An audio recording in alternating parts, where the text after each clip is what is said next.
जय श्री राम। आज हम करेंगे रामचरितमानस अयोध्या कांड पृष्ठ संख्या 445-446। गाँव गाँव अस होई आनंदो, देखी भानुकुल कैरव चंदो। जे कछु समाचार सुनि पावही, ते नृपरानी दोषु लगावही। सूर्यकुल रूपी कुमुदनी के प्रफुल्लित करने वाले चंद्रमा स्वरूप श्री रामचंद्र जी के दर्शन कर गांव गांव में ऐसा ही आनंद हो रहा है। जो लोग कुछ भी समाचार सुन पाते हैं वे राजा रानी को दोष लगाते हैं। कहाँ एक अति भल नर नाहु, दीन हमहि जोई लोचन लाहु। कहहि परस पर लोग लुगाई, बातें सरल स्नेह सुहाई।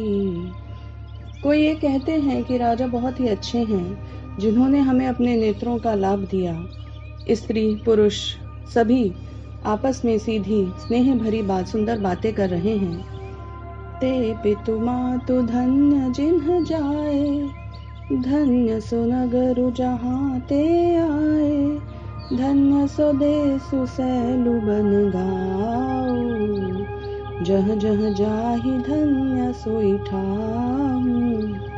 कहते हैं वे माता पिता धन्य हैं जिन्होंने इन्हें जन्म दिया। वह नगर धन्य है जहाँ से ये आए हैं। वह देश पर्वत वन और गांव धन्य हैं, और वही स्थान धन्य है जहाँ जहाँ ये जाते हैं। सुख पायउ बिरंचि रचितेहि, ए जेहि के सब भांति सनेहि। राम लखन पथि कथा सुहाई, रही सकल मग कानन छाई। ब्रह्मा ने उसी को रचकर सुख पाया है जिसके ये सब प्रकार से स्नेही हैं। पथिक रूप श्री राम लक्ष्मण की सुंदर तथा कथा सारे रास्ते और जंगल में छा गई है। एहि विधि रघुकुल कमल रवि, मग लोगन सुख देत। जाहि चले देखत विपिन, सिय सौमित्री समेत। रघुकुल रूपी कमल के खिलाने वाले सूर्य श्री रामचंद्र जी इस प्रकार मार्ग के लोगों को सुख देते हुए सीता जी और लक्ष्मण जी सहित वन को देखते हुए चले जा रहे हैं। आगे राम लखन बनि पाछे, तापस बेश बिराजत काछे। उभय बीच सिय सोहति कैसे, ब्रह्म जीव बिच माया जैसे। आगे श्री राम जी हैं, पीछे लक्ष्मण जी सुशोभित हैं। तपस्वियों के वेश बनाए दोनों बड़ी ही शोभा पा रहे हैं। दोनों के बीच में सीता जी कैसी सुशोभित हो रही हैं, जैसे ब्रह्म और जीव के बीच में माया। बहुरी कहु छवि जैसी मन बसई, जनु मधु बदन मध्य रति लसई। उपमा बहुरी कहु जिय जोही, जनु बुध विधु बिच रोहिणी सोही।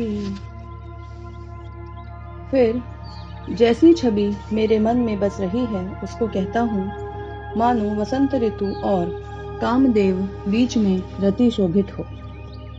फिर अपने हृदय में खोज कर उपमा कहता हूँ कि मानो बुध अर्थात चंद्रमा के पुत्र और चंद्रमा के बीच में रोहिणी चंद्रमा की स्थिति सोह रही हो। प्रभु पद रेख बीच बिच सीता, धरती चरण मग चलती सभीता।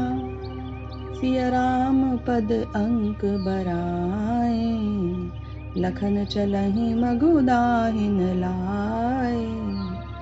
प्रभु श्री रामचंद्र जी के चरण चिन्हों के बीच बीच में पैर रखती हुई सीता जी डरती हुई मार्ग में चल रही हैं, और लक्ष्मण जी सीता जी और श्री रामचंद्र जी दोनों के चरण चिन्हों को बचाते हुए उन्हें दाहिने रखकर रास्ता चल रहे हैं।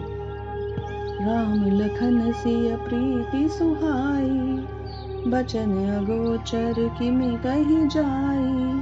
खग मृग मगन देखी छवि होई, लिए चोरी चित राम बटोही। श्री राम जी, लक्ष्मण जी और सीता जी की सुंदर प्रीति वाणी का विषय नहीं है, अर्थात अनिर्वचनीय है, अतः वह कैसे कही जा सकती है।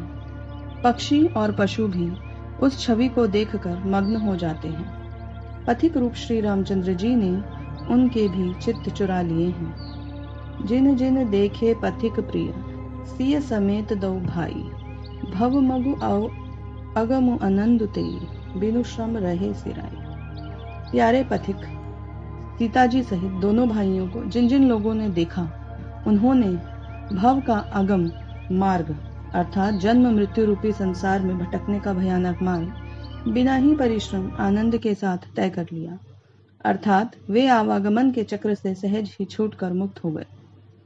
अजहु जासु उर सपने हुकाऊ, बसउ लखनु सिय राम बटाऊ, राम धाम पथ पाई सोई, जो पथ पाव कबहु मुनि कोई।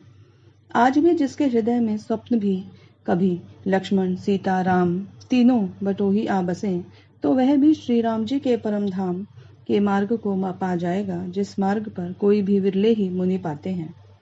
तब रघुबीर श्रमित सिय जानी, देखि निकट बटु शीतल पानी, तह बसी कंद मूल फल खाई, प्रात नहाई चले रघुराई।